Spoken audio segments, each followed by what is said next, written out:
السلام علیکم قدرمنو کتونکو لیدونکو اوریدونکو زه یم هدایت الله ګل تاسو ته مخاطب یم د سونو پښتونخوا پیښور سټوډیوز نه نیغ پنیغه پروګرام دی بولو پاکستان. موږ د پاکستان خبره کوو او د پاکستان د امن او د سلامتیا خبره کوو او په نورو مانو کې د پاکستان د ترقۍ خبره کوو ځکه چې امن وي سلامتیا وي نو د ترقۍ لارې هم پرانستلی کیږي او خلک په اسانه او په ښه طریقې سره د ژوند کولو جوګه هم وي. تیرو لنډو ورځو کې ګڼ واقعیت وشو او اول زمونږ په وطن کې د جنگ ماحول جوړ شو بلکې جنگ وشو شکر دې موږ جنگ وګټو ورپسې زمونږ په گاوند کې د سره متل لایا چې دغه نه کمی نو غوږې د پرې کېدوی نو په گاوند کې راته جنگ جوړ شو او گاوند هم شکر د جنگ وګټو نو هغې سره نور هم زمونږ لکۍ به بره شو. ښه خبره ده چې په علاقه کې امن وي او داسې په تیزۍ سره امن قایمیږي نو د دې نور ډېرې فایدې مخې ته راوځي. په کم رفتار چې په دې منطقه کې جنگونه شروع شو یا جنگونه شروع کړی شول او په کم رفتار سره د جنگونو ته فل سټاپ ولګېده بند کړلی شو دا د تاریخ د پاڼو ځان له یو بیل حسن او ځان له یوه بیله کیسه سلسله به کېږي او را روانو وختونو کې په ډېر بحثونه کېږي چې د دې وجوهات څه دي. بهرحال هر څه چې وشو ښه وشو د مسلمان امت د پاکستان د ریجن په حق کې وشو او چې څومره امن وي څومره کلاري وي څومره خلک په سکون وي نو دومره ښه خبره ده. د پاکستان لخوا خو زمونږ ډي جي آی اس پی آر څو ځله دا خبره کړې ده چې امن زمونږ ډومبنی آپشن دی. جنگ موږ نه کوو نه خوښ دی او نه ضرورت ګڼو خو کله کله چې مجبور شي نو رد عمل ورکوو. رد عمل ورکول بیل شی دی او حملې کول یا جنگ په چا باندې ورتپل دا بیل شی دی. نو د رد عمل یا د خپل ځان ساتنه یا د خپل مال حال ژوند سرحدونو حفاظت کول د بله ذمهداري ده او مبارکه ذمهداري ده. د بین الاقوامي سرحدونو په هکله به هم خبرې اترې کوو. په عالمي دنیا کې څه کېږي د پاکستان کردار لګیا دی نور نمایه کېږي په مختلفو شکلونو کې په مختلفو زاویو کې هغه لګیا دی خپل ځای جوړوي. خو سر کې یو دا خبر هم تاسو سره شریکه کوم چې 13 ورځ زمونږ په جنوبي اضلاعو کې یو انټیلیجنس بیسډ آپریشن وشو او په هغې کې 11 کسان چې کوم دي هغه ووژلي شو ترهګر د بھارت دهشتګرد ترهګر او زمونږ پکې دوه ډېر د کار خلک دوه ډېر ناویاته شازلمي چې کوم دي هغوی د شهادت په اعلی مقام باندې فایز شو. نن پکې جنازې هم شوي دي. میجر مویز دا ډېر په بهادرۍ یاد افیسرو د پاک فوج او په مختلفو ځایونو کې په مختلفو محاذونو باندې په مختلفو هاټ سپاټس باندې د خپل موجودګي ثابته کړې و او ډېر کامیابۍ سره خپل آپریشن سرته رسولی. دا هم یو ګران آپریشن هغې ته په حواله سرکردګي کوله او په دې کې د شهادت په اعلی مقام باندې فایز شوی دی. تاسو ته در یاد کم چې ابینندن کله نیولې کېدو چې 13 پیره بھارت کومه زورګیري کوله نو هغه هم د میجر مویز نیولې او حکامو ته حواله کړو. بیا د قانون قاعدې مطابق هغه سره مخکې معاملات وشول. په پروګرام کې زموږ سره د نور کله په شانتي نن هم د ډایرکټر نیوز کرنٹ افیرز د سونو پښتونخوا نوموړی صحافي تجزیه‌نګار او د ګڼو کتابونو تخلیقکار ښاغلی عقیل یوسفزی صاحب موجود دی. هرکلی ورته وایو او په دې معاملاتو به د هغوی نظر غواړو. السلام علیکم سر. وعلیکم سلام. ستړي مه شئ ګل صاحب. خوارمشه ډېره مننه. ډېر تعریف وکړو نه هغه داسې نه وي اتفاقا چې زه کله دفتر کې کښېنم او تاسو راشئ جی نو تا پروډوسر صاحب چې دی اظهار صاحب نو په زور ما راوچت کوي دغه ځای نه بس وایي راشه تبصره وکړه. تبصرې خو ډېرې زیاتې دي که نه خو څه کار بل کار خو موږ نه راځي. نو زموږ کار دا دی که نه چې زما زنه دی بل کار محبت مې دی روزګار. نو زموږ خو کار خبره کول دی او خبره ځای نیسي او ښه خبره دی چې موږ څومره تبصرې تاسو زموږ څومره ټیم چې دی په ټولو صوبه کې چې کومې تبصرې یا تجزیې موږ کړې وې نو د ډېره حده پورې چې دی هغه ټیک ثابتېږي. لکه ښه خبره په دې دور کې دی ګل صاحب چې صرف ټیک معلومات ورکوي. نو د معلوماتو یا د فیک نیوز دومره غټ برمارو د جنګ ویل ټول نه غټ هتیار چې هغه دا وي چې پروپاګاندا چې دی هغه به تاسو استعمالوئ که نه بیا وایي په جنګ کې اولنی قتل وایي د رښتیاو کېږي. نو به هر حال حالات خو ټیک روان دي لکه معاملات چې دي ښه دي. شکر دې ډیر ښه دي او زمونږ په حق کې دي لګیا دي هغه خولې چې هغه د پاکستان په حق کې پرانسته کېدې نه خبرې خو لا ډېر وروستۍ خبرې چې د پاکستان په حق کې بیخي چوپ پې لګېدلې او شونډې ګنډلې وي هغه لګیا دي نن سبا اوس هم چې مو تاسو پروګرام ته کېناستو لا خبرې شروع وي او د پاکستان صفت دی د پاکستان د فوج صفت دی د پاکستان د سپه سالار صفت دی او ډېر ښه انسان دی او معتدل بني آدم دی او دا په دې اکله به څه وایې دا خبرې خو ډېرې په تیزۍ سره زم غاړې ته را روانې دي د خیره ما خو مخکې هم دې پروګرام کې موږ د خبره کړې وه که نه چې ښکاري داسې چې موږ امریکې له پیسې ورکړي نو امریکې له ته د میډیا کمپین دپاره خو پیسې ورکولی شي خو لکه ټرمپ ته خو پیسې نشي ورکولی که نه هغه ټرمپ خو دا اوس دغه تقریر روان دی زما په خیال دې ټیم کې هم نیټو ته د نیټو چې کوم دغه دي ملکونه دي هغې ته خطاب کوي او دا ډېر غټ ایونټ یې ګوسې وه نیټو د امریکې په قیادت کې کارکونکي هغه طاقت دی چې هغه په دنیا کې مطلب دنیا وټکولی شي دنیا په بله اړې په بله اړولی شي ډېر ښکلی لفظ تاسو استعمال کوم په دومره غټ فورم باندې د ټولې دنیا د میډیا د ټولې دنیا د حکمرانانو د ټولې دنیا د انټلیجنس ایجنسیز د ټولې دنیا د ریاستونو نظري چې په دې کې امریکن پریزیډنټ چې کوم دی تر اوسه پورې خو یونیپولر دغه دی که نه ورلډ دی وروسته به بیا ډیسایډ کېږي هغه ډیسایډ کېدو ته چې دی هغه ری الاینمنټ یا ری انګیجمنټ خو شی ډېر تیز روان دی تاسو څنګه په اوپننګ کې خبره وکړه زه نن د ده تقریر چې مې اورېدو که نه ما ته بیا داسې یو تاثر میلاو شو چې دا ټیک ټاک چې کوم دی د پاکستان ایجنټ دی ټرمپ صاحب نه لکه ته د یو د ایران او د اسرائیل خبره وکړه دغه کریډټ یې واغستو خو د هغې نه زیاته خبره چې د پاکستان او د هندوستان وکړه او بیا د پاکستان د آرمي چیف فیلډ مارشل عاصم منیر بطور خاص ذکر وکړو توقع خو دا کېده که نه چې یا د نتنیاهو نوم یې اغوستی د هغې نوم پکې هم وانغوستو که نه هغه د اتحادیې د امریکې په هغې باندې په ټریلیون اف ډالرز باندې په اسرائیل باندې انویسټمنټ کړی د ټولو نه لکه واحد کس په دغه پوره تقریر کې چې د هغې نوم اغوستی دی او د هغې تعریف کړی دی د ټرمپ غونډه سړی هغه صرف عاصم منیر صاحب دی نو زما خپل خیال دا دی چې اگر مګر چونکې چنانچې اکو بکو سر سنډکو په ځای باندې په دې باندې خوشحالي پکار ده ځکه چې پاکستان ته زموږ ټول وطن ته د ریجن ته د خوشحالۍ د ګوډ نیوز چې دی اشد ضرورت دی او دویم دا چې تاسو خبره وکړه چې دا د دې ریجن او یا په دې ریجن کې د پاکستان د جغرافیایي او عسکري اهمیت چې د اعتراف دی د نیټو په پلیټ فارم باندې د امریکې د پریزیډنټ دغه خطاب او دغه ریمارکس او دا خبره پکې هم وکړه چې د پاکستان فیلډ مارشل چې دی چې دغه سره ما ملاقات وشو نو هغه ډېر ښه سړی دی او بهترین انسان دی او دا یې وویل چې ما څو ځله په دغه جنګ دوران کې د دغه جوهري تصادم نه هندوستان او پاکستان او د ریجن د بچ کولو لپاره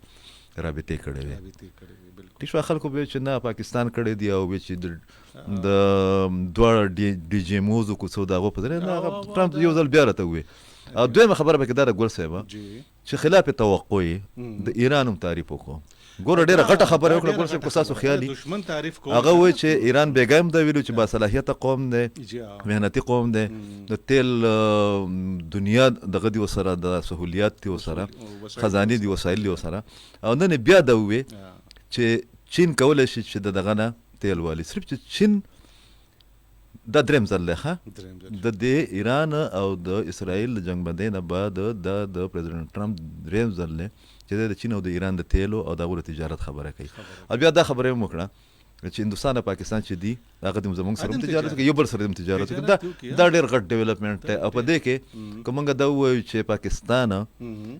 په ټاپ پریارټیز باندې زه بیا دا خبره کوم چې دا د میډیا ته خبره نه کوله دا د پریس بریفینګ نه ورکوو دا د ټویټ نه دی دا د نیټو اجلاس ته د خطاب دی او دا ډېر زیات اهمیت لري پلیټ فارم باندې دا خبره کېږي او په باقاعده توګه باندې کېږي دا ستاسو خبره دې کې یو بله خبره هم ده چې لکه مونږ دا ویلی شو چې امریکا خو تر اوسه پورې د طاقت یو سرچشمه اوس هم ده او لوی طاقت یو لوی فوجي ساز و سامان او جوړی مو خرڅی مو استعمالي هم دا اولنې صدر دی چې د په تجارت باندې زور کوي او د نورو ملکونو په تجارت کې خپلو کې تجارت وکړي چې دې سره د علاقايي خلکو ته خو به د دې نه ډېره لویه فایده وشي. تر اوسه پورې خو دا وه چې امریکایي جهازونه خرڅ کړل او توپې خرڅ کړل، ټینکونه خرڅ کړل او میزایلې خرڅوي، او دا ټکنالوژي د عوامو ترمنځ او بیا د ملکونو ترمنځ او بیا د هغه ملکونو خاص توګه باندې لکه زمونږ په مقابله کې بھارت او د ایران او د چین او بیا د سعودي عرب او د ان خپلو کې تجارت وکړي، دا خو په ټوله دنیا کې یو ماحول لګیا دی جوړیږي کنه. ګل صاحب بنیادی طور له لاست د چې کوم ټینور کنه هغه کې هم د کوشش کوو چې د جنگونو په مقابله کې جی دغه کې دا ټایپ زونه چې کوم تعلقات دغه بنیاد کړي. که زه خو د افغانستان سره چې کوم د مذاکراتي عملو دوه پروسس شو ته مونږ وایو دغه بنیاد خو صدر ټرمپ خو دا خو بیا د جو بایدن انتظامیه نه غشامس هندل شو افغانستان چې د بیا هغه خلکو ته ټرمپ نو دا ولا رژیم چې کوم دی یا د سیستم چې کوم دی دا بنو دغه شکل به بدل وکړي. دا خو د کاروباري سره دی. امریکا ته ډیر زیات اقتصادي مسایل را پیښ دي. امریکا د جنگونو په نوم باندې خپل اتحادیانو د بچ کولو یا د غیر سوپریمیسي قائم ساتلو د لپاره چې د کنه نور خپل ډالر نه ورکوي د امریکا نه سټیټ پالیسی نه. تاسو په داسته د خلک خبر نه وي په هوا کې ډزې کوي. په دې ټیم کې په دنیا کې چې کم لس هغه ملکونه چې هغه ډیر زیات قرضدار دي امریکا په دریم یا په څلورم نمبر دی په هغې کې. او د کمال خبره دا ده چې امریکا چې د چا قرضداره ده نو په هغې کې جاپان سرپرست دی. هغه جاپان چې په پارټیز کې په دې ټیم بم غورځولی ټیک شو د ټولو نه زیات قرضدار هغه دغه دی. نو امریکا ته خپل اقتصادي ستونزې چې کوم دي هغه ورته ډېرې زیاتې راپېښې دي ورته دغه والی خو ښه دغه دی د سټپ دی. او بیا دغه واله خطرم چې د امریکې چې 15 کاله مخکې هغه ته کوم چیلنجز وو دا موږ چې د مشرق او د مغرب خبره کوو نو دا مخکې نه و. هغه په دې خبره په دې نتیجه باندې ټوله دنیا رسېدل خاص کر یورپ او امریکا چې د طاقت توازن چې کوم دی که نه او د وسایلو او د عسکري قوتونو او د افرادي قوت او دا چې دی نو مشرق طرف ته لاړو. دا دوه نیم سوه کاله یو نیم سل کال بعد چې کوم دی اول ځل موږ دا دور وینو. موږ خوشقسمته خلک چې موږ دا دور چې دی دا موږ وینو که نه په هغې باندې بیا تبصره پکې کوو. بیا دویمه خبره چې ده که نه بل یو څیز ته خیال پکار دی او هغه دا دی چې تاسو ته پته شته چې په اول ځل باندې د یو ملک سربره او بیا د امریکې سربره هغه د کیمرو په مخ کې د میډیا په مخ کې اسرائیل ته کنځل کړي دي پرون. ٹھیک شو ډېر سخت الفاظ استعمال. نو دا تاسو چې اوپننګ کې خبره کوله هغه به داسې را کنکلوډ کو چې زما خپل انالیسس دا دی کېدای شي زه غلط یم خو هغه ثابتېږي هم داسې چې دلته په ساوت ایشیا کې انډیا دا بدماشي کوله چې زه تاڼهدار یم زه د چاینا او د امریکې د مقابلې چې کوم دی اقتصادي قوت هم جوړېږم زما سره چې کوم دی کمپیوټر ټیکنالوژي هم د سایبر ټیکنالوژي را سره هم ډېره زیاته ده. نو زما خیال دا دی چې د امریکې د انډیا ته ویلو په د 13 میاشته مۍ کې چېره بس ته خو دومره طاقتور دومره پلانې که نه او ستا او د پاکستان نه تنازع ده او دا لانجه کونجه ده په دې کې بار بار چې د په یو ان او کې تقریرونه کوي او لانجې کونجې ورشه پې ختمې کوي چې دا کیسه هغه چې پې راغی پاکستان ورته داسې ډزارې وله ورکړو چې وار پارې ته خطا کړه نو د هغه بدماشي کې نه وله هغه ګوره نیغېدو نه دی. نه هغه مودي کاکا خو بالکل د پاسېدو نه دی تر اوسه پورې. خو دا ګوره د اتفاقا خبره نه ده ګل صاحب په مۍ کې پې دغه تاڼهداري دغه کړه ختمه کړه بیا د پاکستان تعریف او د پاکستان پلانې نننۍ تقریبا بیا په جون کې هم میاشت بعد هم په هغه ورځو کې ګوره هم هغه ورځو کې اسرائیل ته یې ویې چې چل چېره اول یې ورته چې غزه والا شي کې ګزاره وکړه پلانې هغه بیک ډور ډیپلوماسي خو دا وي ریکارډ آن د ریکارډ خبره یې ووي او د نه د چې خبرې نورې وي پکې هغه ته یې ویې چې ورشه پې هغه په ایران باندې ورغی چې دا خبر یو طرف ته که نه یو طرف ته که نو چې په ایران باندې ورغی ایران خو هغه ځای کې وهلو خوړل دا بعد زمونږ د ایران بیزاره خلک چې کوم دي که نه دا یا ریجن بیزاره چې ځان ته هغه انګریزي کاږه وږه خوله کې چې انګریزي لیکي وایي که نه خلک ایران انټلیجنس پیډیور د هغه ځکه وشو چې سی آی ای او امریکې اسټابلیشمنټ په دغه وخت کې په یو بل ملک اسلامي ملک کې مذاکرات کوله د اټمي ټیکنالوژي او صلاحیت په حساب باندې د ایران سمیت کوما او تام وې نو موږ دا خبره کوله چې دومره غټ طاقت زموږ سره مذاکراتو کې دی نو په موږ حمله څوک کوي هغه په دغه اعتبار کې ووهلی شو نن بیا ویلي چې زه ګوره د دغه ایجنسۍ سره دغه نه کوم نن د ایران بیا سټیټمنټ دی چې دا ما ته راښکاره هم نه شي دا خلک د انسداد دی څه شی دی هغه اټمي هتیار دی په څه بلا څه شی دی که نه نو هغه ته چې ورشه په چې ورغی خو چې هغه ته بیا رانیغ شو که نه نو ور پاره ته خطا کړ. بیا ګل صاحب درېیمه خبره دا ده چې په دې نږدې دور کې په اول ځل باندې د امریکې په یو بیس باندې یو ملک چې دی هغه اټیک وکړو. دا جدا باس دی چې نقصان یې څومره کړی د ذکر هم وکړو که نه چې موږ هغه میزایل ګوره یو وي د جرأت خبره ده او یو وي د پلانینګ او د دې دا کریډټ په ایران ته ورکوي چې ایران غټ ریسک اخیستی دی غټ جرأت یې ښوولی دی. ټیک شوه. په دې کې بله یو دغه زره غونډو مجلس تاسو سوال نه جدا بعضې خلک دا تجزیه کوي که نه چې وایي دا خو وایي ټوپي ډرامه وه او مخکې چې دی امریکې ته یې ویلي وو چې موږ اټیک کوو داسې نه ده. دا خلک هسې بده خبره ده غول خوري.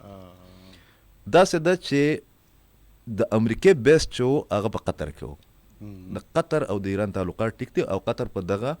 لانجه کې چې دی د ثالثۍ کردار ادا کوو. ایرانیانو د اټیک اطلاع چې د امریکې ته نه ده ورکړې قطر ته یې ورکړې ده چې یاره موږ دا شی کوو دا ته په ځان باندې حمله مه دغه کوه د دغه ځای نه په موږ حمله شوې ده موږ جواب ورکوو. ټیک شوه. ټیک ده.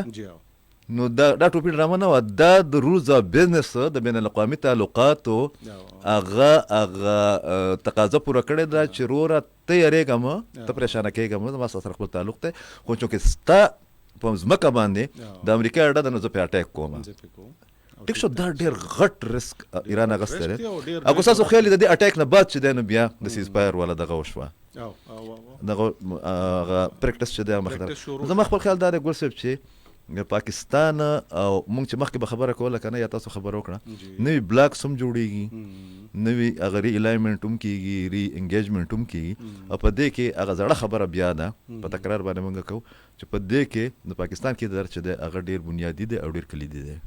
ډېر بنیادي دی او ډېر کلیدي دی او ډېر نوې اساینمنټ د دې چې را روان اپورچونټیز او دا یو ښه مستقبل چې کوم دی هغه د دې خلکو لپاره او هغه په دې شکل کې دوه خبرې نور یو دې طرف ته راځم چې دا ښه مستقبل او ښه اپورچونټیز د دې ملک لپاره او د دې زموږ د را روان نسل لپاره خو دا چې کوم دوه تانیداران ځان ګڼلي یو د ګلف یا د عرب ملکونو لپاره او د نور اسلامي دنیا او یو انډیا زموږ په ګاونډ کې د دې دواړو تانداري او دې ته د امریکای سرپرستی حاصل او ډېر مودې پورې دی دا شی انجوای کو دا خلکو باندې خپې ودربول. ټرمپ یو ډېر انپریډکټیبل سړی دی هیڅ پته نه لګي چې دی یو غنټه پس څه کول غواړي او څه کوي او هغه د تاسو خبره ډېره مناسبه وکړه چې ورته ووایي چې ټیک ده او کا ورسره خبره او دلته کې هم دا چې دا د ایران او د پاکستان او د بھارت معاملات هم په دې کې کار نشته خپلو کې لاندې لګي باندې لګي خو د دې دوانو هغه تانداري ځکه چې د دوانو په بین الاقوامي کچ باندې هم د امریکای او هم د نورو یورپي ملکونو سره بدسلوکي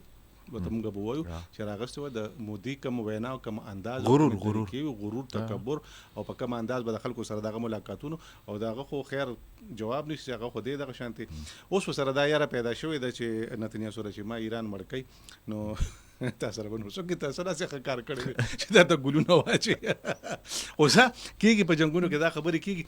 دا چې د تجارت خبرې کېږي او د چین او د ایران د تجارت خبرې شروع شي ظاهره خبره چې دا خو به تر دوه ملکونو نه پاتې کېږي دا به راخوري زموږ دوه ګاونډیان دي او ډېر ښه تعلقات دي او د بھارت او د پاکستان د تجارت خبرې کېږي نو انفراستراکچر خو د خیره پاکستان سره د مخکې د سیپیک په شکل کې تر ډېره حده پورې تیار دی څه ګڼي چې زموږ د بچو مستقبل زموږ د روان نسل مستقبل کو دا معاملات دغه شانتي تجارت طرف ته لاړ شو خدا به ډېر ان شاء الله ښه اثرات را نوړي. ګل صاحب زما خپل خیال دا چې دا څومره د ښه ډیولپمنټ چې روان دي که نه دا خلاف توقع دي او په دې کې بلا شبه د پاکستان ټول سیاسي قیادت ته اکراس د بورډ د پاکستان عسکري قیادت ته د پاکستان حکومتي قیادت ته او د پاکستان میډیا ته بالخصوص کریډټ ورکول پکار دي په کومه طریقه باندې چې د ذمہدارۍ او د بهترین سفارتکارۍ پاکستان مظاهره وکړه. ګوره د ایران والا اسرائیل والا لانجه کې زموږ پوزیشن چې دا ډېر نازک و که نه انډیا سره چې موږ کله دغه کوو که نه د جنګ کوو یا څه شی چې کوو هغې کې موږ ډېر کلیر یو یو مخیزې هغې کې موږ ته څه مسله نه وي. ټیک شوه. دا ډېره پیچیده مسله وه ځکه دې کې امریکن انوالمنټ او امریکې بیا په ایران باندې حمله مو وکړه په دې کې بیا دا پروپاګانډې مو شوې که نه چې پاکستان چې کوم دی هغه ځمکه ورکوي او دوی چې دغه کمپیوټر مارشل صاحب ته کوم پروټوکول ورکړی دی هغه هېڅ شی هم مخې ته رانغی هیڅ شی 1% هم مخې ته رانغی او دې خو پکې د معاهدې خبرې ټیک کولې شوه. دا معاهدې نو زما خپل خیال دا دی چې تر اوسه پورې دا تاثر چې وکړه چې پاکستان په سفارتکارۍ نه پوهېږي، یو خو دا ډیمالش شو، دا اسټبلش شو چې پاکستان په سفارتکارۍ ټیک ټاک پوهېږي او په نازک حالاتو کې هم دی ځان له لار پکې چې دا راویستل پکې غواړي. بنیادي خبره دا ده چې ښکاري داسې چې طاقت چې دی که نه هغه ډېر بنیادي شی دی د ریاستونو دپاره په دې جدید دور کې. د پاکستان یو خو خپل طاقت یو خو بیا د طاقت سره چې دی سفارتکاري مو خو دې باندې دغه کو ګوره په دې ټایم کې د ایران زموږ سره په ماضي کې ایران زموږ سره ښه نه دي کړي. ټیک شوه. حقیقت خدا دی زمونږ تاسو سیپیک خبره وکړه، په سیپیک کې د پاکستان خلاف د آن د ریکارډ ټي خو پاکستان میډیا چې دا هغه ایوایډ کوي، هغه په هغې باندې خبره کول. سیپیک کې راحیل شریف صاحب دلې په دغه دور کې چې دا کله په سټارټ کې دغه شو او د چابهار دی کو سره دغه د انیشل سټیج تاسو خبرې راحیل شریف صاحب د آرمي چیف په حیثیت باندې د آی اس آی د چیف سره یو ای ته تلو او الته کې باقاعده دمکی ورکړی وه. دا خبره زه ډېر په ذمهوارۍ سره دغه کوم دا چک کوي او دغه دمکۍ وجه دا وه چې ورته وې د یو ای هغه شیخ ته چې زمونږ اطلاعات داسې دي، دا زموږ سره ډاکومنټس دي چې تاسو د ګوادر د ډیویلیو کولو دپاره تا ایران او انډیا چې دی دغه جوړ کړلی، اتحاد جوړ کړی دی. او بیا د هغې نه بعد چې د یو ای ته لږه بسیټ خو ایران د دغه سره ولاړو بالکل ټیک شوه. خو د پاکستان کې دننه چې د کومو ملکونو سټیک دی که نه هغې کې موږ ډېر نتایج د سعودي عرب او د ایران د پراکسیز هم دغه کړي دي، خاص کر په دې کورم کې او دلته کې شیعه سني دغه یو د شیعه سني هغه کمپلیکټ هم یې د لاړ د پاکستان مشر تاسو دا شی نوټ کړی دی. خو دې باندې خبره کوو دا ډېر لوی ډیولپمنټ دی دا د پاکستان د انټرنل سکیورټي دپاره دا کمپلیکټ چې کوو د 70s نه را روانو، بالکل را روانو ټیک شو، د 77-8 نه دا را روانو. یو په دې والا جنګ کې هغه شی لاړ ختم شو که نه، لکه بالکل د هغې نوبت پکې رانغی، خلکو په ټرایمای کړې ده پکې لکه د پروپیګنډا په شکل کې. درېیمه خبره دا ده چې تاسو چې کومه خبره وکړه که نه زه بیا دا خبره کوم چې دلته کې دا تاسو دغه خبره وکړه که نه د جنوبي وزیرستان د میجر مویز چې پکې شهید شوی دغه ډېر غټ اپریشن شوی دی په دې روان کال کې، دا دویم غټ اپریشن دی. او مویز چې دی د چکوالو 30 کاله عمر و، ډېر ډیشنګ دغه تاسو چې خبره وکړه چې کو دی په هغه ورځ باندې نه وی رسېدلی په هغه ځای کې دی دغه د اپوینټمنټ د نو کېدای شي ابینندن چې دی هغې وجلی وی خلکو او دا د پاکستان دپاره ډېر د امبیرسمنټ یو ماحول به دا پرونی چې کوم دغه شوی دی په ساره روغه کې نو دا په ډېر غټ ګروپ باندې د مویز په دغه کې سربراهۍ کې دیو اپریشن لانچ کړ او بیا هغه چې د هغه لیډ کوو هغه پر ګروپ چې کوم دی. دویم کس چې دی جبران الله هغه د بنو دی دغه 20 کاله عمر دی، دواړه ډېر ډیشنګ دغه دي که نه. خو یولس دغه چې کوم دی د شګړې چې دی هغه وجلي دي، و چې دی زخمیان دي او ګرفتار کړي دي پکې. زما خپل خیال دا دی چې په نیکسټ پیس کې په خیبر پښتونخوا کې او په بلوچستان کې چې دی که نه د پاکستان سیکورټي فورسز د دوی په اپریشنز او په کاروایو کې چې دی اضافه به راځي چې دا علاقې سیکیور کړي. او زما خپل نظر دام دی یو بل ډیولپمنټ شوی دی چې هغه خامخا بیا به زه پاسمه دا په دغه کې چې کوم د اویسي اجلاس شوی دی په ترکي کې نو هغې کې سایډ روم کې د ترکی د وزیر خارجه، د پاکستان د وزیر خارجه اسحاق ډار صاحب او د افغانستان د وزیر خارجه د دې درې وزرای خارجه نیمه ګنټه یو جدا سیشن هم شوی دی. ټیک شوه. نو مخکې چې کوم مخکې پروګرام کې موږ دا خبره کړې وه چې د افغانستان سره زموږ معاملات ټیک کېږي او دې ته چې دی نو د چین سالسي او د رشیا خواهش پکې دغه موږ دا خبره کوله چې دغه والا پراجیکټ چې کوم دی هغه د پاکستان په لاس کې دی او تمام تر تحفظات او خدشاتو باوجود چې کوم دی ایران او سعودي عرب هغه دغه کوي، قطر چې دی هغه اوس پکې د دې ریجن ډېر اهم پلیر چې کوم دی ترکي پکې ور ان شو 3-4 ورځې مخکې. دا ټول څیزونه چې کوم دي دا ډېر په تیزۍ باندې روان دي. البته زموږ دننه چې کومه سیکیورټي ده خاص کره په خیبر پښتونخوا کې بلوچستان کې ګوره جي دا بعد خلک خبره کوي دا جنګ په خیبر پښتونخوا کې بلوچستان کې ولې دی په دې واقعي دی نه پوهېږي نه دا ځان لګوي. دا ځکه دی چې د خیبر پښتونخوا څومره د دې ریجن ترقي چې کوم ده تعمیر نو چې کوم دی او د هغه سپیډي پروګرس چې ډیولپمنټ چې ته موږ وایو که نه نو هغه په 2 علاقو کې دی. یو په ګوادر کې دی، خو د ګوادر نه چې بیا کوم دغه ځي نو هغه په بلوچستان پښتون بیلټ باندې ځي، چمن باندې، یو په تورخم کې دی، زموږ د دفتر نه 1 غنټې لار ده. نو د دیو د جغرافیایي اهمیت چې کم دی که نه، د دې اهمیت په تناظر کې دلته کې پراکسس چې کم دی هغه زیات دي، جنګونه چې دلته کې زیات کېږي. بیا دغه کو تاسو د په پنجاب کې نه، پنجاب کې به د شدګر په کم ځای کې ټیکانې ځانه جوړوي، دلته خو ځنګلي دی. تاسو خبره کوم تاسو د وزیرستان ته لاړ شئ، دا د امریکې فوج راوله. امریکې فوج په دغه کې د کابل نه بغیر چې دی په 150 صوبو کې هغه به ګرځېدی نه شو یار، ځکه چې غرونه دي، ځنګلونه دي، دغه زمونږ خیبر پښتونخوا بلوچستان خو زیاته پیچیده ده. زما خپل نظر دا دی چې د دې نه بعده په کار دا چې زمونږ صوبایي حکومتونه د بلوچستان او د خیبر پښتونخوا وفاقي حکومت او زمونږ اسټابلیشمنټ دا کینی او د دې دوو صوبو د سکیورټي لپاره چې د کم دی یو داسې روډ میپ جوړ کړي چې د هغې په نتیجه کې دلته کې امن راشي. چې کله امن راغی تاسو یقین وکئ، زه بیا چې دی تاسو به دلته کې زموږ یو کشر پیژندو قاسم یوسفزی، زموږ سره میدان اخبار کې کار هم کړی، د هغه ورور دی ډاکټر عاصم یوسفزی، هغه د امریکې په هغه مرکز کې یا سنټر کې ریسرچ سنټر کې چې دی افسر دی،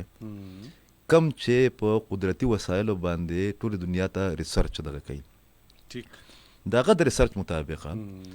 په خیبر پښتونخوا کې صرف په خیبر پښتونخوا کې د 3 نه والا د 6 ټریلیون ډالر پورې مدنیات دي. ټریلیون تاسو بیا اندازه لګولی چې دا څومره دي. ټیک شوه. بیا دا پی ټی آی چې دی دا په هوا کې لګیا ده، د امریکې سره چې زمونږ دغه منرل او دا کم څیزونو میزونو والا کم دغه چې زمونږ ډیل روان دی، ویل کېږي دا چې په هغې کې پاکستان ته چې د امریکا په شرایطو یا د هغو د کمپنیانو په شرایطو باندې هم ورکې، پاکستان ته د دې نه 3 ټریلیون ډالر چې کم دی که نه، دا د بي بي سي سټوري ده 3 مخکې، د هغې امکان دی ورته. نو چې تا ته 1 ټریلیون ډالر هم راشي که نه، دا نور پکې موږ هغه د بسکټو غوندې او د پاکستان چې دی د مستقبل خو په راتلونکي 15 کاله کې خلک به ورته ویني چې دا لا څه شی دی که نه، ځکه دا خدای پاکه د خپلې جغرافیې نه علاوه د خزانونو ډک کړی. په دنیا کې دومره خزانې په ځمکه کې دننه د ګیس په شکل کې، د تیلو په شکل کې، د معدنیاتو په شکل کې، او په ځمکه له پاسه بیا د اوبو په شکل کې، دا د چا سره هم نشته څومره چې پاکستان سره دی. تاسو خبر وکړه د پاسېدو خبر هم پکې وکړه، 2-3 خبرې ډېرې ضروري دي. یو دا چې د ایران هم په ډېرو معاملو کې خود سر لراغی، یو پکې دا هم ده چې هغوی د بھارت سره خپل تعلقات بھارتیانو خلکو هغلته کې مداخلت هغه د هغې خلاف هم یو پوره ایکشن وشو، لګیا دی هغه سلسله لا شروع ده. په تاسو د بلوچستان او د خیبر پښتونخوا د امن ذکر کوئ او دا بي ایل اے ټولو مغلته کې د دې پرورش هم کېدو الیجډلی او معاملات په موږ باندې کېدل، دغه ځای نه انوالمنټ هم ټیک ده. د شیعه سني فسادات اوچتولو کې خو هغه کامیاب نشو، خو په بلوچستان کې په خیبر پښتونخوا کې خو نقصان کېدو زمونږ کنه دې باندې بس تاسو وایئ چې دې کې د زیاتوالي امکان دی، دې کې د کبي امکان بیا څونه وخت پورې موږ توقع لرو؟ د دهشتګردۍ په کاروایو کې ما ته ښکاري داسې چې پراکسس به کمزوري کېږي. دا چې کوم نوې ری الایمنټ شو په هغې کې ایران به هم اوس دا نه کوي چې دی د پاکستان هغه خلک سپورټ کړي ډایرکټ یا انډایرکټ کوم چې بلوچستان کې دغه کوي ورانې کوي. ما ته نه دی ښکاره خیاله چې انډیا په دې پوزیشن کې دی چې هغه د افغانستان ځمکه اوس د پاکستان خلاف دغه کې استعمال کړي. د هغې به الټیمیټ دغه ریزلټ دا راځي چې په خیبر پښتونخوا کې او په بلوچستان کې به په ترهګرۍ کې یا بدامنۍ کې چې دی په دې کې به کمی راځي. بل تاسو خبره وکړه چې هغه ستاسو سره خامخا شیر کومه د بیروت یو اخبار دی، نوم یې زما نه هېرېږي، خو د هغې یو 2 ورځې مخکې راپورټ دی، هغه وایي چې د بي ایل اے په یروشلم او تل ابیب کې 4 دفترې دي. نو خبره د ایران نه یا د انډیا نه چې کوم ده اسرائیل ته هم ورغلی، هغه پاکستاني اخبار د خبره چې ده نه رپورټ کړې پکې. زما خپل خیال دا دی چې دغه ټول څیزونه ایکسپوز شو، د هغې نه بعده هغه ملکونه چې د پاکستان خلاف به د پراکسس هغه به لیډ کول یا هغه به انویسټ کوله، هغې باندې انویسټمنټ به یې کوو، هغه به الټیمیټ ریزلټ پته ورله چې دا به کمزوري کېږي. او دا د پاکستان دپاره ښه خبره، خو پاکستان کې ضرورت ته دې خبرې دی چې د خیبر پښتونخوا حکومت چې دی که نه دلته د خپلو ذموارو احساس وشي. صبر وکړه یار، خدای به خیر کې کار دی که نه، خپله خبره کمپلیټ کوه. ساري هم اورېدونکو د اشاره کوي میانځ کې به ګوته نه اوچتوي که نه، ضروري خبره ده که نو هغې کې چې کوم د رول د خیبر پښتونخوا د صوبایي حکومت په کار ده چې دغه رول د دې ادراک وشي او ایغ په نیغه باندې زموږ اسټابلیشمنټ په دې پاورفل پوزیشن کې پی ټی آی او نورو ګروپونو اپاټو ته ووایي چې بس څومره چې مو کوله هغه مو وکړه،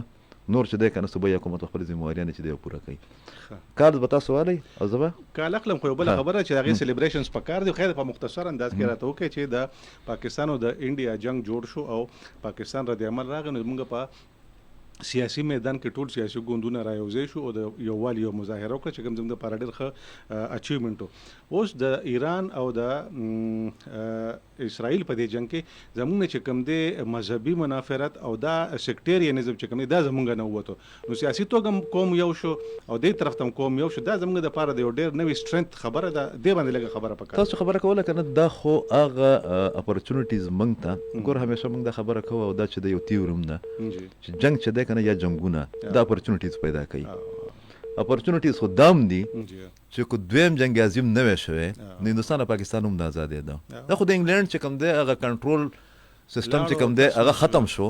د هغه دپاره چې دی په نوآبادیاتو باندې قانون نیاز باندې چې دی نو هغه قابو ساتل یا ګرفت چې کوم دی هغه ممکنه نه وه انتظامي طور له. دې والا جنګ کې خو که ته لیفټ ته ګورې که رایټ ته ګورې که بره ګورې که لاندې ګورې، دی والا د مئی او د جون 2015 دا 2 میاشتې چې دي که نه، دا به د دې ریجن په تاریخ کې عموما او د پاکستان په تاریخ کې چې دی که نه بالخصوصه دا به ډېره په خاص ابوابو کې چې دی هغې کې به درج کېږي او یادېږي وبکې. تاسو خبره وکړه د دې ایران او د اسرائیل په دې کاته کې د یو پارټۍ نیمې نه علاوه د پاکستان پولیټیکل لیډرشپ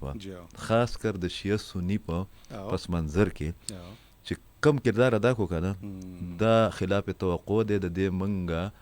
کو منګه بیلین اف ډالرز په دې باندې په اویرنس باندې خرج کولای کنه دا منګه نشو کولای. نو د دوړو جنگونو منګ ته ډېر زیات اپورچونیټیز چې کوم دی هغه منګ ته دغه کړه پرووایډ کړل. او زما خپل خیال دا دی چې په دې ټایم کې په پاکستان کې دننه 2 مسلې دي چې د هغې حل پکار. پاکستان خو اقتصادي مسایلو نه هم وتی دی، دې باندې هم څوک خبره نه کوي. پرابلم دا دی ګل صاحب که نه اظهار صاحب چې د پاکستان دا یوه پارټي نه ده، د لیډینګ پارټي مسلم لیگ نون چې ورته وایي، د دې د لیډرانه د دیو د حکومت وفاقي حکومت د دیو د وزارت اطلاعات او د دیو د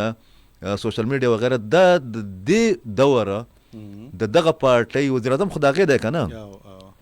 د هغې د کریډټ اخیستو په چل هم نه پوهېږي. دا ډېره نالایقه او ډېره نااهله پارټي ده. ګوره یو ډیلیګیشن لاړو د پیپلز پارټۍ او هغه چې بلاول بټو هغه کې صرف بلاول خو نه و که نه، د پیپل پارټۍ 3 کسانو پکې او هغه چې کوم دي هغه پیپلز پارټۍ انټرنیشنلی دومره او ظاهره ده چې شیر رحمان ته د هغه انټرنیشنل میډیا چې بلاول بټو انټرویو کړی او د هغې پلانینګ و په هغې کې دومره کریډټ ورته ورکړو. دلته کې پاکستان دغه دی د ټول نه غټه صوبه کې دا پارټي په اقتدار کې ده او دلته کې په مرکز کې په اقتدار کې ده، دوی په چل هم نه پوهېږي چېرې د دې کریډټ څنګه لی. خو مجموعي طور نه ګل صاحبه د پاکستان جولۍ ته چې دی که نه ډېر څه رالاله. اوس بیا دغه خبره زه دوباره ریپیټ کوم چې په دې والا سټیج کې د انټرنل سیکیورټي او د پولیټیکل سټیبیلیټي دپاره پکار دا ده چې د پاکستان مین سټریم پارټیانې کومې مسلم لیگ نون پیپلز پارټي کو تحریک انصاف پکې ځان ګڼي ځکه تر انصاف خو لګیا ده په یو بل ته اړم دي. نه خو دغه خو داسې لوبه شروع کړې ده د خیبر پښتونخوا په بجټ باندې چې ما ته نه ښکاري چې سروایول یقیني شي که نه. خو هغې ته نو زما خپل خیال دا دی چې دا او د پاکستان فیلډ مارشل هغه دا طاقت لري، هغه چې بهترین انسان هم دی صدر ټرمپ وایي که نه د ځان نه علاوه ګوره چا تعریف نه کوي او که نه او ښه سړی هم دی وایي. نو دغه والا کارډ د استعمال کی او د پاکستان اسټابلیشمنټ لیدو کېنه چې وروره موږ دا سفر په دې شرایطو باندې دغه کړی دی، تاسو ټول زموږ سره پکې ناست وئ، دا ملک تاسو د سټیک هولډر یې پولیټیکل خلک سټیک هولډر دي که نه، تاسو خپل رول پلی کوئ. ټیک شوه موږ دې ته دا راوستی دی او نور موږ د اکو بکو سر صندوقو چې دی دا نه منو. نو زما خپل خیال دا دی چې د پاکستان مستقبل او په پاکستان کې بیا خاص کر ګل صاحب د خیبر پښتونخوا او د بلوچستان مستقبل دا ډېر روښانه دی. دا مستقبل ماشاءالله ډېر روښانه دی. والله دې وکړي چې دلته کې امن قایم شي او په که لیډینګ پارټي ده او که بلیډینګ پارټي ده دواړه په دې خبره باندې پوه شي چې د اپورچونیټیز چې کوم دي دا د دې شوکیس څنګه پکار دی او دا په مارکیټ کې د دې د خودل څنګه پکار دي چې د دې موږ څومره زیات نه زیات ګټه اخیستلی شو او دا هغه سيزونه دي چې د یونټي طرف ته او یونټي بیا سلامتیا طرف ته او هغه استحکام طرف ته پاکستان بوزي د وسایلو خو شکر زموږ سره کمې نشته ډېره فیاضي قدرت په دې کې قدر محترم اکیل یوسف زئی ثانک یو ویری مچ سر خامیانس کې چې دلته وضاحت پېښ کوم اما وی چې چپ شیا کینه یا ګوته نو هغه خپل پروډوسر چې د اظهار ته مې ابا د خلک په ریډیو هغه چې لکه په کس باندې څه چل شو کنه او هغه خلکو چې هغه زمونږ ګرانو اوریدونکو او کتونکو چې کالز کوله دا غیر معذرت کوم ځکه چې هغه فلو د فلو ماته شي کنه نو بالکل هغه چې اوس کال کوي نو خامخا کوي د تاسو ریډیو د من خو تاسو څه وته فیسیلیټیټر یو نه ناس دې کال ډېر مننه ګل سره ثانک یو ویری مچ سر ډېر مننه قدرمن اوریدونکو دا محترم اکیل یوسف زئی ډایریکټر نیوز کرنٹ افیر سونو پښتونخوا او خبره ترې تاسو اوریدلې خبرې ډېری وي او موږ هفته پس کینو نو زموږ سره د دې نه ډېرې خبرې جمع شي خو سر خبرې تاسو ته مخې ته کېږي او دا په لایو پروګرامونو کې دا سيزونه کېږي چې معاملات ډېر وي خبرې ډېرې وي نو بیا په هغې کې څه خبرې وشي څه پکې زیاتې شي څه کمې شي خو دا ستاسو کالز ته موږ په انتظار یو چې کوم ملګري کوم صاحب کال کړو او انتظار یې وکړو د هغې نه یو ځل بیا بخښنه چې موږ په هغه وخت کې د هغې کال وانه غوښتلی شو عموما موږ کوو چې تقریبا 40 منټه پروګرام وشو بیا کالز اخلو نو ساغي د وخت راغله لو څه زمونږه خبره چې کوم دینو ډیر ځای نیولو او تاسو بیا کالو کې موږ سره خپل خبرو کې خپل رائے شریک کړئ ځکه چې دا ملک تاسو دی دا وطن تاسو دی او د خبرې کولو نه د رائے ورکولو نه زمونږه او تاسو بغیر بل لار شته دی نه چې خبره کیږي نو خبره با جوړیږي د چېزونه خبرې موږ وکړلې دا په دې بنیاد باندې لګیا دي کیږي چې په علاقه کې خبرې روانې دي او خې غټي خبرې روانې دي خې درنې خبرې روانې دي او د پاکستان د ګټې خبرې روانې دي خو ګټه به ته اله پاکستان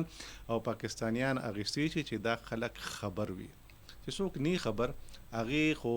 د اوده زمیندار غوی میخ هم نر کټې راوړي هغه ته به د دې حالاتو هېڅ پته ونه لګي چې دا ټریلیونز اف ډالر دي ټریلیون یو 1000 ارب ډالر چې را یو ځای کړي یو ټریلیون ته جوړیږي موږ له غوډه د پیسو شمیرلو چل نه راځي خو دا بیا په 3 ټریلیون دی دا هغه خلک وایي چې کم د بهر نه برازي او هغه وایي چې دا دومره دي چې حقیقت کې دا څومره دی او د دې حقيقي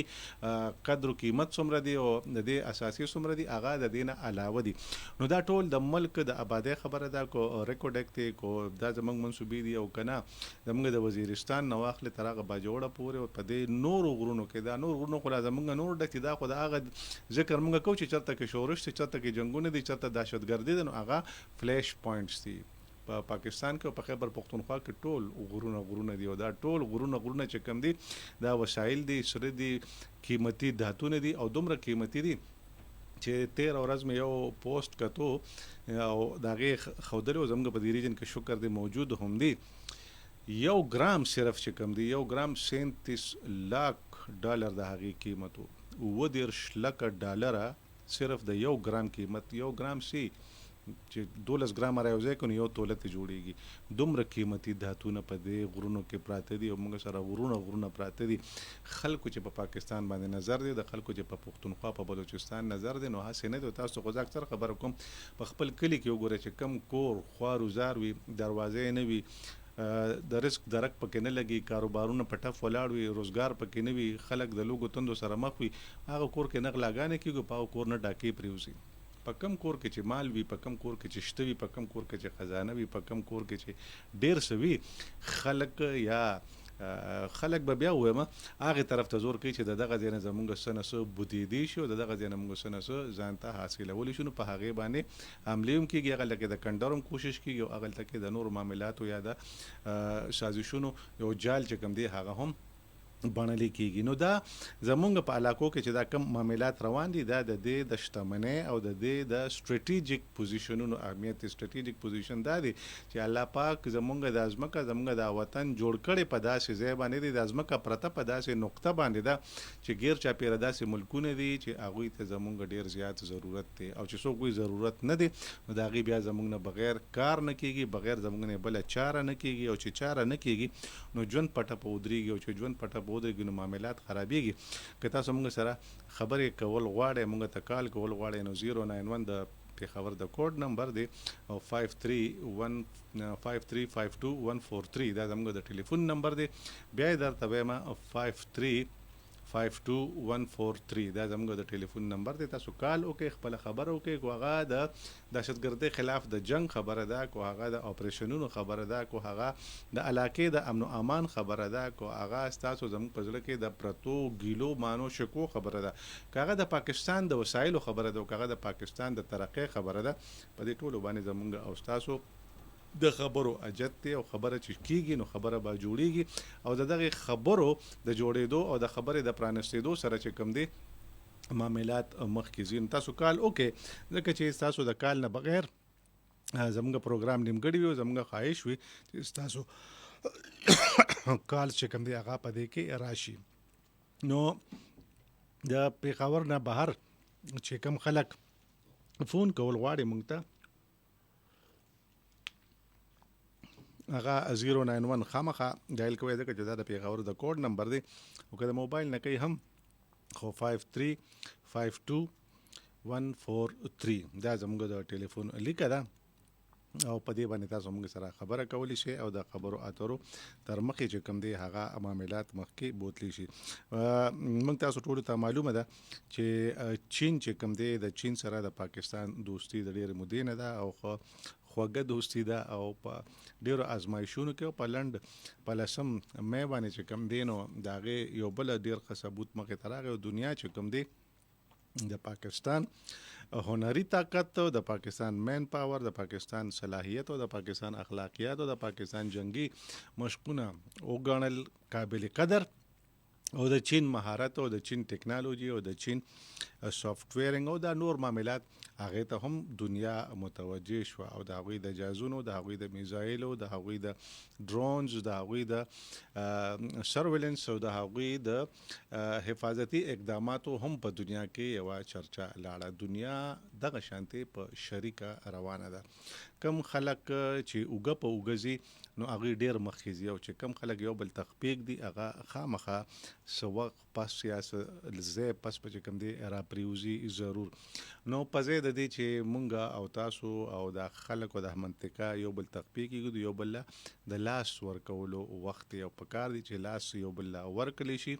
او لاس ورکول هله ممکن شي چې په رویو کې نرمي پیدا شي، لچک پیدا شي، او په سوچ کې چې کوم دی هغه فراختیا پیدا شي، او ویژن کې چې کوم دی هغه د ترقۍ او د خوشحالۍ او د سوکالۍ سوچونه پکې وګرځي. نو بیا د هغه ځای د خلکو ترقي چې کوم ده څوک هم نشي ودرولی. په خبرو کې تاسو ذکر واورېد چې دا هغه جاپان دی چې امریکا د ټولې دنیا نه زیاته قرضدار ده، او دا هغه امریکا دی چې په جاپان باندې په هیروشیما او په ناګاساکي باندې بمونه غورځولي، ایټم بمونه چې هغه برباد شوي او تباه شوي. خو نن چې کوم دی جاپان د خپل مهنت یو بل د لاس ورکولو په برکت، یو بل سره د محبت د رشتو د پیدا کولو، او په شریکه د مخکې تګ، په ایماندارۍ سره او په دیانتدارۍ سره د کار کولو داسې مقام حاصل کو چې دنیا وی، مونږ د دې نه یوازې خبر نه کوو، دنیا وی چې جاپان 50 کاله مخکې د دنیا نه اوسېږي. جاپان چې کوم دی هغه په فیوچر کې اوسېږي. دنیا بشمول د امریکې او د فرانس او د نور ترقی یافته ملکونو هغې چې 50 کاله پس کم معیار ته رسي، کمې ترقۍ ته برسي، جاپان هغې ته رسیدلی دی، او د مخکې نه په هغې کې ژوند کوي. تاسو به کتلي په ویډیوز کې مونږ لګیا یو د بولټ ټرینز خبرې کوو چې دلته به بولټ ټرین راځي، او بیا به په تیزۍ سره چې کوم دی نو په 600 کیلومیټر او 500 کیلومیټر رفتار کې به ټرین تیریږي. او دا چې اوس کوم زموږ د ټرین سیستم دی، حالانکې موږ د ټرین او د نهري نظام د پخوانه پاتې او په دنیا کې لوی او بهترین نظام پاتې، خو موږ هغه شانتې مینټین ونه ساتلی شو، د هغې موږ خصمانه ونه کړلی شوه. کله ورته څوک بمونه ږدي، او څوک ورته ګرنیډونه ږدي، او څوک چې کوم دی د هغې نه اوسپنې پټوي، او څوک د هغې لارې نیسي، اوس کله پل ماتي، کله پاټکونه ني، او کله څه ني، کله څه ني. زموږ ټرین، زموږ ریل نظام چې کوم دی هغه مخ په ښکته لاړو، قرضونو طرف ته لاړو. په جاپان کې موږ تاسو ګورو چې اپوټه ټرینونه روان وي، پاټلۍ بري یو ټرین لاندې هغې پورې ځوړند روان وي،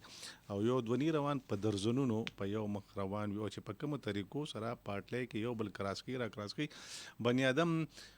سا ودرېږي چې بس دغه دی په یو بل وروختل، او دغه دی په یو بل وروختل، او دغه دی په یو بل وروختل. خو داسې نه کېږي، ځکه چې هغوی د سکنډونو په حساب د هغې رفتار او د هغې د یو بل نه د بچ کېدو او د یو بل د حفاظت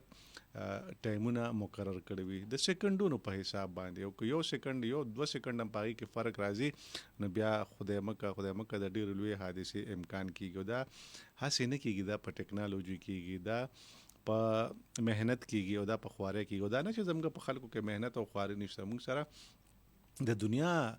یوت دی، د دنیا ځوان کول دی چې هغه ډېر مهنتي هم دی، هغه ډېر پوهېږي هم په دې دور او د دې دور په تقاضو باندې، او هغې سره د دې دور علم او د دې دور ویژن چې کوم دی هغه هم شته. نو موږ هم دا کولی شو، خو په ځای د دې چې موږ دا طرف ته توجه وکړو او دې طرف ته موږ لاړ شو. جاپان خپل کول ته، خپل ځوان کول ته موقع ورکړه. اوس چې په جاپان کې ځوان کول ډېر زیات کم دی، هغوی انسینټیوز ورکوي چې خلک بچي راوړي او هغه لوی شي او د نوې کول چې کوم دی هغه د جاپان مستقبل چې کوم دی د ځان سره کړي.